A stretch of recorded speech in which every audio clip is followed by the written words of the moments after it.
কিন্তু জানেন আমাকে শিকল দিয়ে জাঞ্জির দিয়ে বেঁধে রেখেছিল।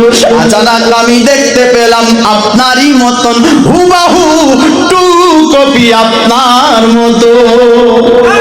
একটু জোরে হবে না? হুজুর টু কপি আপনার মতো। আমাকে তো লাগছে আপনি আপনারই মতো। একটা মানুষ আসলো, আসার পর আমার দিকে নজর করলো, করার পরে ওই লোকটা আমার জাঞ্জিরের দিকে নজর করে জাঞ্জির যেন টুকরো টুকরো হয়ে যায়। আল্লাহর ওয়ালি যদি জাঞ্জিরে নজর দেয় আপনার জাঞ্জির টুকরো টুকরো হয়ে যায়। দোস্ত বন্ধুগণ ভাই, আবার বলছে হুজুর জানেননি তারপর কি হয়েছিল? তারপর আমাকে ওই লোকটা বলল কি, ও বেটা আপনি চোখ দুটি বন্ধ করো। হুজুর আমি চোখ বন্ধ করি, যখন চোখ বন্ধ করে আবার আমি খুলি তো আমি আবার ঘরের দরজার পাশে দাঁড়িয়ে আছি। আমাকে জিন্নাতেরা নিয়ে গিয়েছিল, কিন্তু চোখ বন্ধ করে যখন চোখ খুলি আপনার আবার আমি ঘরের পাশে দাঁড়িয়ে আছি। আপনারই মতন লোকটা ছিল। বেড়াদার তার বাবা বুঝে গেল উসমান হারুনি হবে। বেড়াদার তাহলে চিন্তা করে দেখো, আজ আল্লাহর ওয়ালি চোখ বন্ধ করতে বলে তো বাড়ি পৌঁছিয়ে যায়। যদি আমরা অনেকে ভালোবাসি, গৌসে পাকের দিওয়ানা হয়, আপনার খাজা মাইনুদ্দিনের আশিক হয়, আহলে বাইতের আপনার চাহনে ওয়ালা হয়, নবী নবী নবী সবসময় জপি। বাবারে দেখবেন আপনার মুর্শিদ কাল কিয়ামতের ময়দানে পুলিশের রাস্তাতে আপনাকে বলবে কি, বেটা চোখ বন্ধ করো, আবার চোখ খুলবেন পুলিশের রাত পার করে জান্নাত পাঠিয়ে দেবে।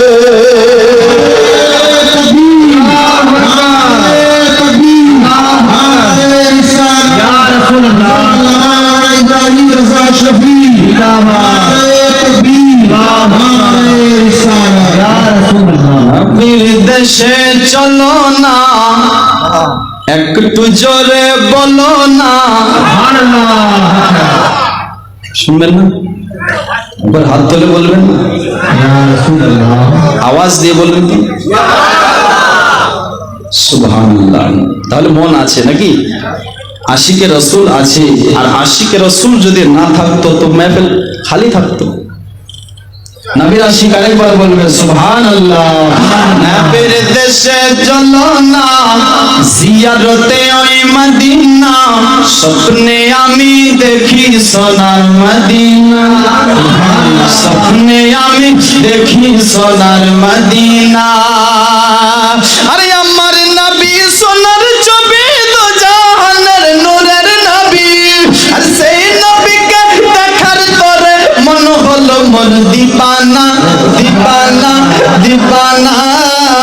স্বপ্নে আমি দেখি সোনার মদিনা, নবীর দেশে চলো না একটু জোরে বলো না জিয়ারতে ওই মদিনা, স্বপ্নে আমি দেখি সোনার মদিনা।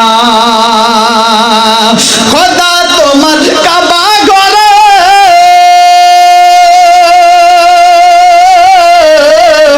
নিয়মদের মেহমান করে, খোদা তোমার কাবা ঘরে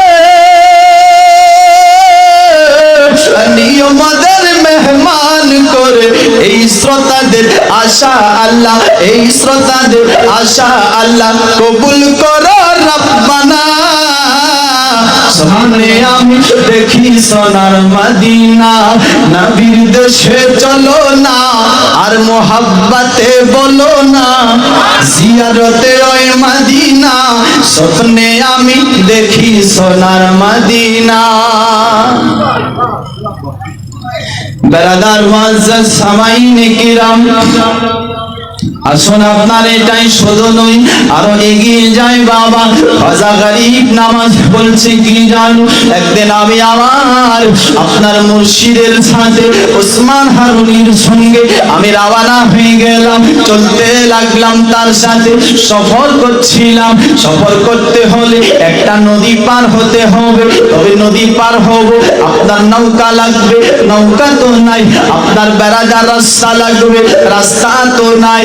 কিন্তু আমরা পার হব কেমন করে, আমি আপনার চিন্তা করছিলাম।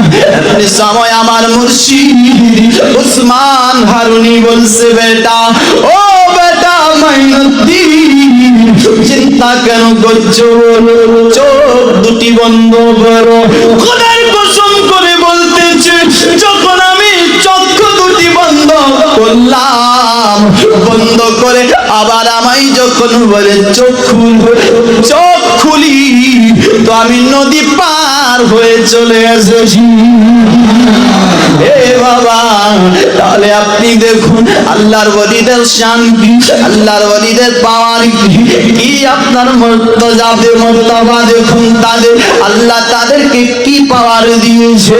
বেরাদার মুআজ্জিজ সামাইনি কিরাম, আজ আপনার মানুষ বলে দুনিয়ার বুকে যারা আপনার এসেছে তারা মরেছে, আপনার কবরে আছে, আপনার মরে গেছে, মাটির সাথে মিশে গেছে। বেরাদার বন্ধুগণ ভাই, তবে দেখুন আপনার হিন্দুস্তানের রাজা আপনার কে, আওরঙ্গজেব, যিনি আপনার হিন্দুস্তানের বাদশাহ। এ বেরাদার, আওরঙ্গজেব রহমতুল্লাহ তাআলা আলাইহি আপনার কি করছে জানো, তিনি আপনার মাজার শরীফে যাবে। মাজার শরীফে কি তিনি একটি এরাদা করেছে, এরাদাটা কি, আমি মাজার শরীফে যাব, যাওয়ার পর আপনার ওখানে গিয়ে সালাম দেব, যদি সালামের জবাব পাই তাহলে ভালো, আর যদি সালামের জবাব না পাই মাজারকে ভেঙে আপনার মাটির সঙ্গে মিশিয়ে দেব, টুকরো টুকরো করে দেব। আলমগীর রহমতুল্লাহ তাআলা আলাইহি আপনার গিয়েছেন কোথায়, আপনার আজমির শরীফে। খাজা মাইনুদ্দিন চিশতি রহমতুল্লাহ তাআলা আলাইহির দরবারে গিয়েছে, যাওয়ার পর আপনার কি করেছে, সালাম জানাচ্ছে, আসসালামু আলাইকুম, আসসালামু আলাইকুম। সালামের কোনো জবাব নাই, দ্বিতীয়বার সালাম দেই, আসসালামু আলাইকুম, সালামের কোনো জবাব নাই। বাবা আওরঙ্গজেব রহমতুল্লাহ তাআলা আলাইহি মনে মনে চিন্তা করে, ব্যাপারটা কি, কারণটা কি, সালাম করলাম সালামের জবাব নাই, একবার করেছি আপনার পেলাম না, দ্বিতীয়বার করেছি পাইনি, তবে দ্বিতীয়বার যদি আপনার সালামের জবাব না পাই তাহলে আর আপনার এই মাঝার রাখবো না, ভেঙ্গে ভেঙ্গে টুকরা টুকরা করে দেব, মাটির সাথে মিশিয়ে দেব। হে বারাদার, যখন তৃতীয়বার আওরঙ্গজেব আপনার সালাম করেছে, আসসালামু আলাইকুম ওয়া রাহমাতুল্লাহি তাআলা ওয়া বারাকাতুহু, তো আপনার মাঝার শরীফ থেকে আওয়াজ আসছে, ওয়া আলাইকুম সালাম। হে হুজ্জাতুল ইসলাম, সরে বলুন সুবহানাল্লাহ। মাজার শরীফ থেকে আপনার আওয়াজ আসতেছে, সালামের জবাব আসতেছে। বাবাজি বন্ধুগণ ভাই, যখন সালামের জবাব আপনার পাই, সালামের জবাব পেতে নাই, আপনার সঙ্গে সঙ্গে তিনি আপনার খুশি হয়ে যায়। আওরঙ্গজেব রহমতুল্লাহ তাআলা আলাইহি সেই জায়গাতে ইবাদত করতে লাগলো, কোরআন তেলাওয়াত করতে লাগলো। আওরঙ্গজেব সেখানে বসে আপনার কি করছে জানো, চিন্তা ভাবনা করতে করতে চোখের মধ্যে আপনার একটু ঘুম চলে আসে। যখন ঘুম চলে আসলো, ঘুমন্ত অবস্থায় খাজা গরিব নামাজ দেখতে পায়। ও বাবা, যখন খাজা গরিব নামাজকে দেখতে পেল, দেখতে পেতে নাই, আপনার বলছে, হুজুর ব্যাপার কি, আপনি কোথায় গিয়েছিলেন? আমি প্রথমবার সালাম করেছি, সালামের জবাব পাইনি, দ্বিতীয়বার সালাম করেছি, সালামের জবাব পাইনি। হুজুর আপনার যখন তৃতীয়বার সালাম করলাম, সালামের জবাব আপনি দিলেন। হুজুর একটুখানি আমায় জানান, একটুখানি আমায় বুঝিয়ে, আপনি আপনার গিয়েছিলেন তো গিয়েছিলেন কোথায়? আপনার খাজা গরিব নামাজ বলে আওরঙ্গজেব, যখন তুমি আপনার প্রথমবার সালাম করেছিলে তো আমি কাবা ঘরে সাজদায় ছিলাম। আল্লাহর কাবা মক্কা শরীফে আমি সাজদায় করেছিলাম। আর যখন তুমি দ্বিতীয়বার সালাম করেছিলে আমি সাজদা থেকে ফারিক হয়ে গেলাম। আর যখন তুমি তৃতীয়বার সাজদা করেছো আমি মক্কা থেকে আপনার আজমির শরীফে এসে তোমার সালামের জবাব দিয়েছি।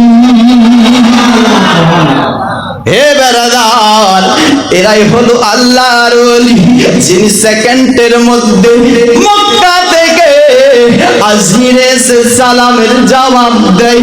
দোস্ত বন্ধুগণ ভাই, আজ আমরা সুন্নিদের আকীদা যদি আজ এদের আপনার মুহাব্বত করি, এদের সাথে মুহাব্বত রাখি, আমার আল্লাহ বলেছে কুনু মাস সাদিকিন, যারা সত্য রাস্তায় চলে তাদের সঙ্গী হয়ে যায়।